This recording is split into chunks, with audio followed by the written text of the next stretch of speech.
Jingle jingle, jingle jingle, audience retention. Please watch the whole video before coming to any conclusions about what you think that I think, or you might just regret it. I don't know about this. Oh, I don't know about this. I made a poll about what video topics my audience want to see, and everyone said not Skibidi Toilet. Why no? All of the above. I can't believe there are actually toilets at C. C should have never existed. That toilet deserves to be tarred. Anything but the toilet.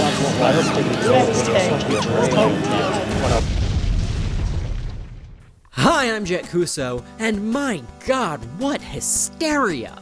The very same hysteria that has surrounded this franchise at every stage of its ongoing popularity. My god, some people refuse to even type out the name of the franchise, like it's a curse, like it has the evil eye. And what do I know? Maybe it does. So why did you do it? I just want to feel something. Look at that guy. Even he's embarrassed to be doing this. Something about Skibidi Toilet makes adults viscerally recoil. All I've heard about this franchise for years is how kids like it and how stupid, corrupt, and terrible and immoral it is. And kids really do like it. Look at all those views on the web series that started it all. What the heck? Kids running around saying skibbity skibbity, even though skibbity doesn't even mean anything. They must not know what they're looking at. They must be so confused. In the skewed reality that they're building, will kids even understand that toilets are where the poop goes and not something that heads come out of? Well, don't worry, children. I'll protect you. While past me unboxes the toys and searches for all the right questions, I, in the future, am going to do something unprecedented. I'm gonna watch Skibidi Toilet before forming an opinion about it. So you don't have to. I've even done a special high-tech investigation into claims that the Skibidi Toilet toy line is blatantly infringing copyright. We've got a good assortment of Skibidi merchandise. We've got the big Skibidi Toilet mystery loot box, Skibidi Toilet RC toilet with spring-loaded jump scare. Does it just happen? Like on its own? Probably save that for the end, probably save this. I got it in one of the action figures, because I want to know if this is actually quality. Let's start simple with Skibidi Toilet mystery box, 10 mystery collectibles inside. 2 minifigures, 1 viewfinder? Is that a Skibidi Toilet lore thing? 1 character clip-on, 2 mini plungers. Is that a type of toy? Or is that one of the characters from it? Are plungers a particularly relevant Skibidi Toilet thing? Let's skib it up. Like you, I have some slight degree of Skibidi knowledge from cultural osmosis. I learned about the franchise's major elements in this order.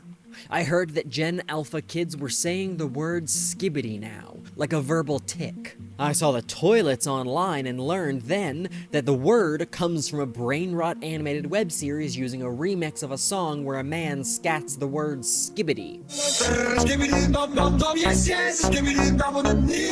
Then I saw pictures of cosplayers with TVs on their heads, allegedly from Skibidi Toilet, somehow. Then I learned that the TV guys and the camera guys fight the toilets, which are something like, but not necessarily zombies.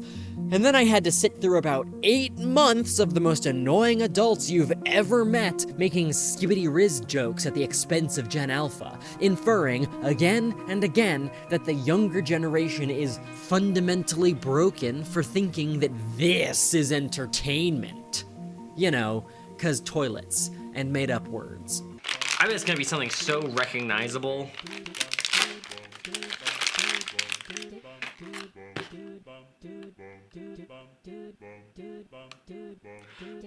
We're using our resources very well. I made the jokes too. A quick and easy way to show that I know what's up, that I'm in the group. The in-group. Next thing I knew, there were toys on the shelves, then more toys, and then I'm at New York Toy Fair talking to an adult woman whose job it is to make Skibidi Toilet toys, and I might be getting ahead of myself. Whoa, I got the gold skabag! Oh! Literally just stickers. It's like, oh. What's that? What's that? What's that, brother? Ugh. Do you plunge the toilets? Is that the whole, does that kill them? I think it's like an invasion thing. It's like a zombie apocalypse where the Skibidi Toilets turn people into Skibidi Toilets. So when you I plunge, feel like this is gonna be a lesson in execution. when you where do you get your ideas from? Are you afraid you're gonna run out? Are you afraid you're gonna run out of ideas, Skibidi Toilet creator? Here's the gistery of the history, as I understand it. For the past 8 years, YouTuber Boom has been making low-quality joke videos in the Source Filmmaker animation software. There are dozens of channels just like this one, because SFM is a free software full of ready-rigged models from Valve's video games. Boom's videos range greatly in quality, and for the most part, it's just a guy having fun with cheap animation. The videos got good views, especially when he tried his hands at action choreography, with stuff like this Optimus Prime versus Optimus Prime video. That kind of stuff put him in the algorithm, so when he finally did make the first Skibidi Toilet video, even though it was honestly nothing but a shit post, a goofy animation synced to a goofy song remix, it got views. It went weirdly viral. There's a singing head in a toilet which jumps out and kills a guy, and then in the description it says, "Toilet in Ohio." The world building is already so immersive. Bro single-handedly destroyed an entire generation. That remains to be seen. Boom committed to the toilet head bit and made sequel after short sequel, escalating with every single episode. Now there are multiple toilets. Now there's a big toilet. Now they're invading from space. They're killing people! Though the scope is going up, it is not yet a narrative. That starts to change in Skibidi Toilet number 7, when the POV character reaches out and flushes one of the toilets before it can attack. From this point forward, a rebellion rises up against the toilets, who have taken complete judicial control over a city. That conflict becomes an all-out war as the toilets fight guys with cameras for heads? So when you plunge a toilet, does that kill it? Does it kill the toilet when you plunge them, or does it cure the toilet? Because these guys are pretty hardcore looking. Are they killing people? Yes, Grasshopper, later on they do indeed use the plungers to kill the toilets. It's a useful technique, because when a toilet jumps out at you, you just plunge them right back down and then you can reach back and pull the little flusher. And no, they aren't exactly zombies. They do convert humans into toilets simply by forcing them to listen to the Skibidi song in a process called Skibidi corruption. Please bear with me. If they have any lingering humanity after corruption, the series hasn't deeply explored it, and the mechanism is not very well understood or particularly well thought out in the first place. And can you blame him? It was just a joke. It was meant to be a joke!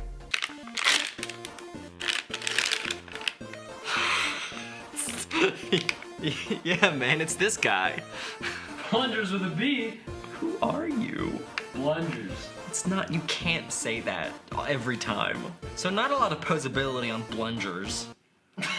This is, I'm sure, an iconic Skibidi Toilet character.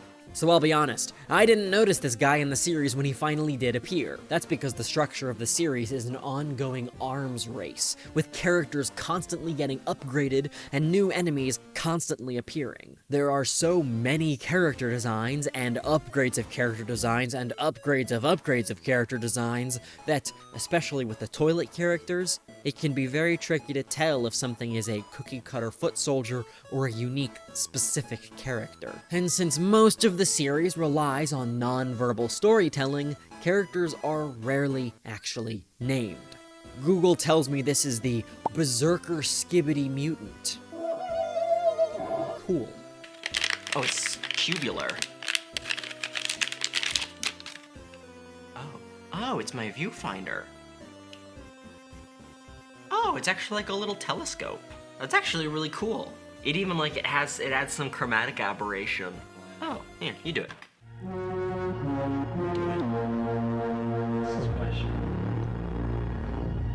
No, that's actually kind of dope. That's a fun toy. That's like something you can actually play with. God, I wish toilets were real. This guy? No, this is a toilet. It's like a crazy, like, mecha Nazi robot toilet. What happens in this show? That's one of the Astro toilets, a second faction of even worse, even eviler toilets that appear later on in the series. If that doesn't sound interesting, you should be thanking God himself, because this series isn't actually about the toilets. The toilets are the gross little bad guys, the ones we're not supposed to like. So it's unfortunate that the brand ended up with them as the namesake. Teenage Mutant Ninja Turtles would have a much worse reputation if it was called Feet Ninjas. It's unfortunate that children are always stupid and can't discern anything that has quality. Unlike my childhood, where there was cow and chicken. The golden bag! Oh, dude, I damaged it. I bit the corner of it. It's Titan Cameraman. Ooh, there's a description. Known for wiping out entire cities of enemy forces, he's the ultimate symbol of strength and resilience. Jesus Christ. They should have named this show a different thing. We got Cameraman, Plunger Man, TV Woman. There's women in this? Gross. You may be thinking, cameramen and TV men and speaker men seem like odd random features of a series about toilets, don't they? Yeah, but it sort of reveals how the creator's brain actually works. Despite starting with a very random and wacky concept, the series takes itself seriously enough to escalate in clever and somewhat logical ways. To introduce a protagonist faction to fight back against the toilets, Boom makes the concept of point of view a diegetic feature of the series. By giving the good guys cameras for heads, he retroactively establishes that we've been watching videos looking through the lens of these camera guys throughout the entire series. Because they're fighting gross little toilets, we automatically want them to win. It's basic filmmaking, but like, it is filmmaking. I wonder if the series has something to say about surveillance and like the surveillance state. Is that like a woke thing? The surveillance state? Yeah. Yeah, woke's back, baby. Woke's back, baby. Don't look at me. He's got a real... not very rigid. He looks a lot better in the package than he actually feels. Yeah, it's not the best action figure ever, I'll admit. At the time, I wasn't shocked at all, because obviously a bad YouTube series is gonna have a bad, cheap toy line. But having watched it, I find myself disappointed, mostly, that the toy isn't a bit nicer. If I could do this, buddy, there'd be no stopping me. It's a great character design, and I found myself really quite liking the cameramen after only a few episodes with them on screen. It's the stupid little thumbs up they do, the fact that they help each other up off the ground like bros after they survive a fight. It's cute, they're cute.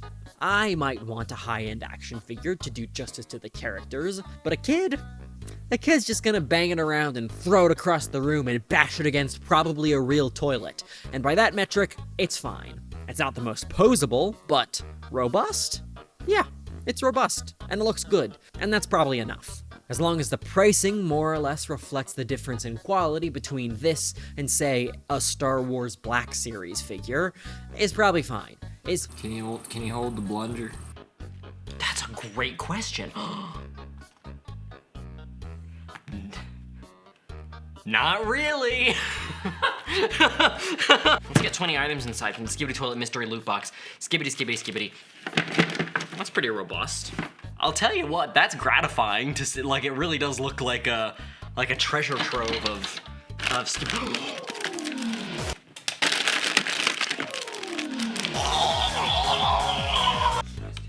Let's go. Okay, we have Secret Agent. That looks a lot like the G-Man from Half-Life. Is that in Skibidi Toilet? Is that the G-Man from Half-Life? We need to talk about the copyright things when writing this series.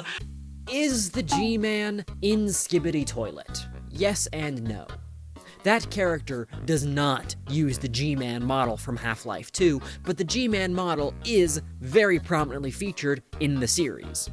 The classic Skibidi Toilet model uses the head of civilian male _07 from Half-Life 2. The character Fred 2.0 carries the nail gun from Ultrakill and a chainsword from Warhammer. It's not subtle. The fabric of this series is borrowed assets. That's the bread and butter of SFM animations, and it's no different for Skibidi Toilet. And when it comes to animations, literally no one cares. But when you turn around and copyright the series and put the Ultrakill nail gun model into a toy and the head of male _07 from Half-Life 2 into a toy and start producing a movie based on a series built on stolen assets, suddenly you've got a bit of a copyright problem on your hands. The weapon design theft issue is pretty indefensible and pretty obvious, but cameras and toilets are pretty generic, and the toilet head guy at the end of the day is just a white guy with a particular hairline. I figured it'd have to use the exact same model as Half-Life to count as copyright infringement, because you can't easily tell the difference by looking back and forth between a digital model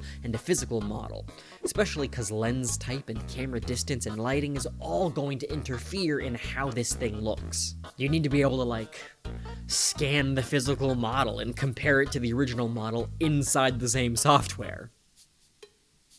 So I got out my 3D scanner and scanned the physical model so I could compare it to the original model inside the software. For those who care, and because they've sponsored me, it's the MetroX 3D scanner by REVOPRJETT, a particularly standout scanner because 2 of its modes don't ask me to stick any tracking points to the surface of the model. It captures shape, color, and very, very fine surface details. Cross-line scanning for darker glossy surfaces, parallel line scanning for fine details, full structure light field scanning, which doesn't need any markers or hardly any setup, and the auto turntable scan, which doesn't take hardly any effort at all. I may be using this scanner for a very dumb purpose, but a tool that works well for something dumb is a tool that works really well for something useful. I expect I will get way more use out of this thing in future hobby projects, especially for quick prototyping in conjunction with my 3D printers. For now though, just Skibidi Toilet. Once I had my scans, I used REVOPRJETT's software to export the CAD file,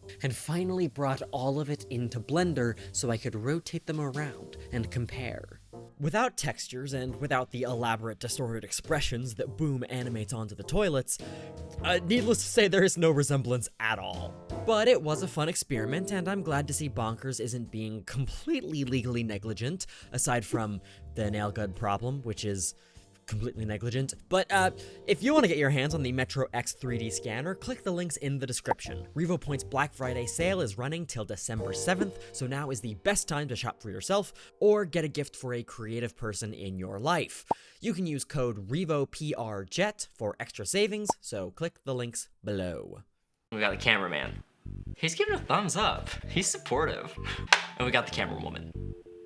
It's a little woke. Get these women out of my toilet, Joe. A woman's place is outside of the toilet. There, I said it. I'm gonna get comments like, this channel used to be good. Then he went woke. Then he went woke mentioning women, dude. It's frickin' Blunger again.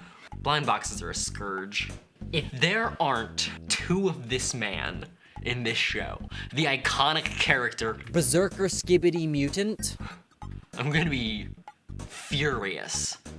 But if there are multiples of him, then this is lore accurate and I'm having a good time.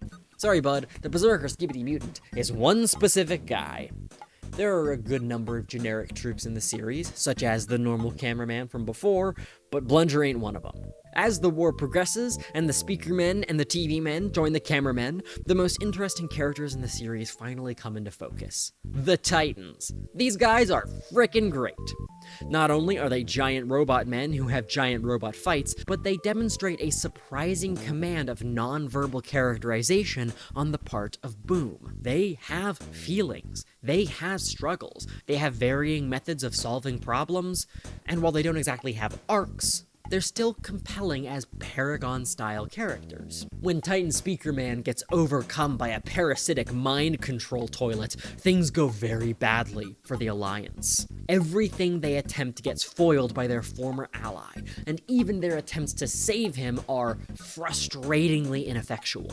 You start to really feel for the guy. You really want him to break free and come back to the side of good. When they finally save him with the help of the TV woman, it's as cathartic as it is tragic. He's killed many of his own friends. He feels clear and immense guilt, so he runs away to take it out on the bad guys. Their stories are just complex enough that they count as characters. You empathize, you root for them, and you fear for them when the tide starts to shift against them, all without any dialogue. It's all actions, and my god, do their actions speak loudly.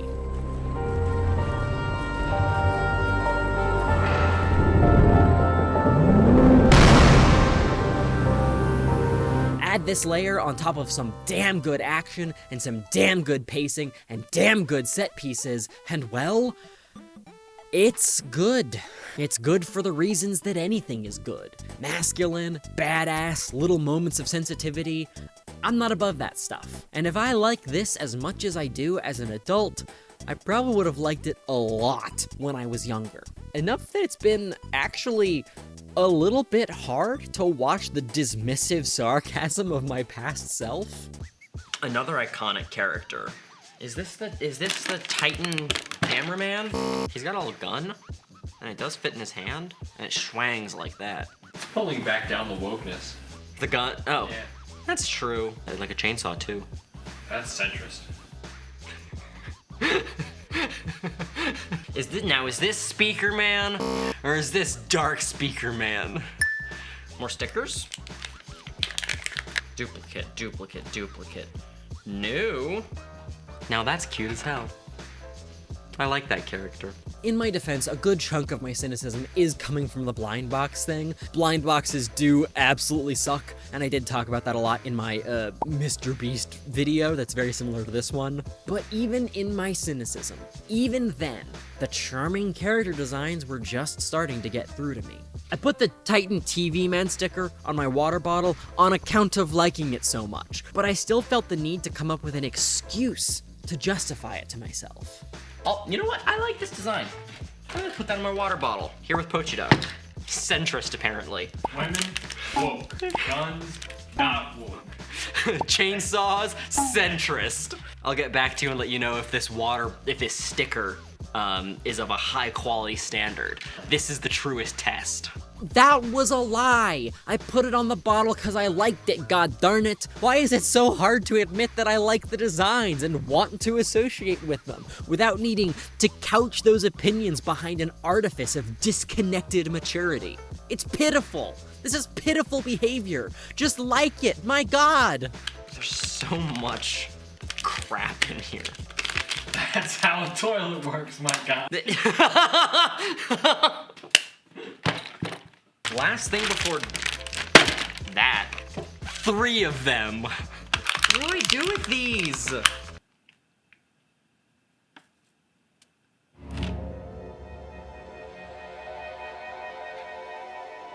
Give me your firstborn. It's not exactly a lot of stuff.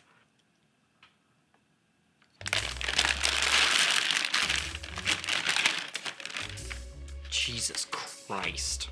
Oh my god. The ankles don't move, making knee posability pretty much pointless. Not exactly jam-packed with play features, like I would want these blades to flip out or these things to flip up. Like this should be doing like Buzz Lightyear crap. Future Jett, does this character hold a plunger and use it? No! Christ, you're dense! He's obviously too big to use a plunger, idiot, and stop being mean to him! You don't know what he's been through, that's my boy! Uncritically, unthinking, I just assumed that everyone else was right about the series. I assumed that people wouldn't have negative opinions if they hadn't actually watched the thing and seen that it was bad. Certainly not strong enough opinions that they'd use it as evidence in an ongoing smear campaign against everyone younger than us. I saw myself as part of the in-group who thinks Skibidi Toilet is cringe. an in-group created for no reason but to bolster my generational identity. And even then, I feel the need, right now, to hide behind excuses, to add lines to the script like, "It's cool action and whatever, but I know it's not good," or, "Yeah, designs are cool, but it's not unique." I don't like it uncritically, but I do like it. And I'm scared that if I just say that while you continue to think that it's a scourge against humanity, you'll start to think less of me. Uncommon Jett Kuso L take. Not based, not based, not based. That's the one that's gonna get comments. That's what people are gonna be saying. It's not exactly high art, but I still like it. Blah, blah, blah. Screw that. Death to guilty pleasures. The only measure of quality that matters is how well an artist can accomplish their goal with the resources that they have. And considering that Boom's resources are other people's assets and his own filmmaking instincts, starting from nowhere without even a remotely appealing concept or hook, the series is amazing. If I was going to criticize it, I'd be criticizing it how I criticize any piece of art, with a critical, good faith lens, examining the themes, examining the execution, examining the biases, examining the impact, so on and so forth. I just can't do that right now because that'd double the length of the video. Still, the fact that this series has a degree of quality that lends it to any amount of analysis at all should automatically put it well above the level of how people talk about it. It's not brain rot.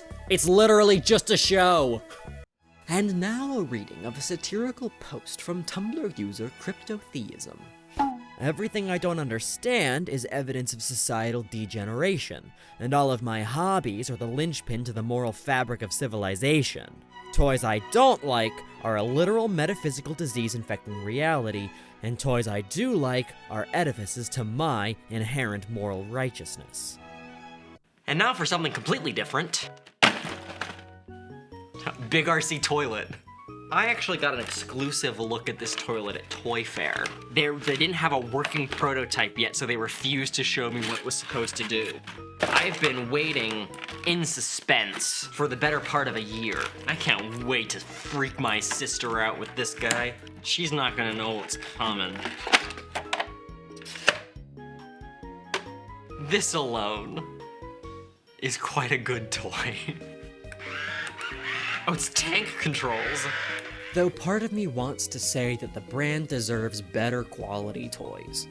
It's probably getting way better treatment than any typical toy company would give it, which would be no treatment, not even a little bit of treatment. People respect me. Hasbro would never make children's toys for a series so unclean, so raw, so weird, so brutally imperfect. That's a long flush. Bonkers is not a good toy company, but they aren't an ordinary toy company either, which may well be exactly what Skibidi Toilet deserves.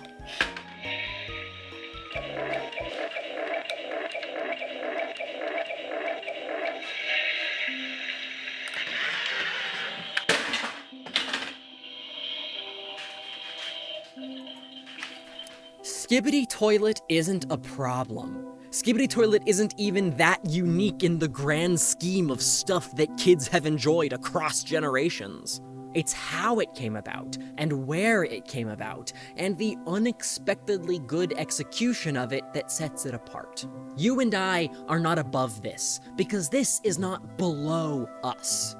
Every generation deserves an unpolished, not quite appropriate new media fever dream of a series.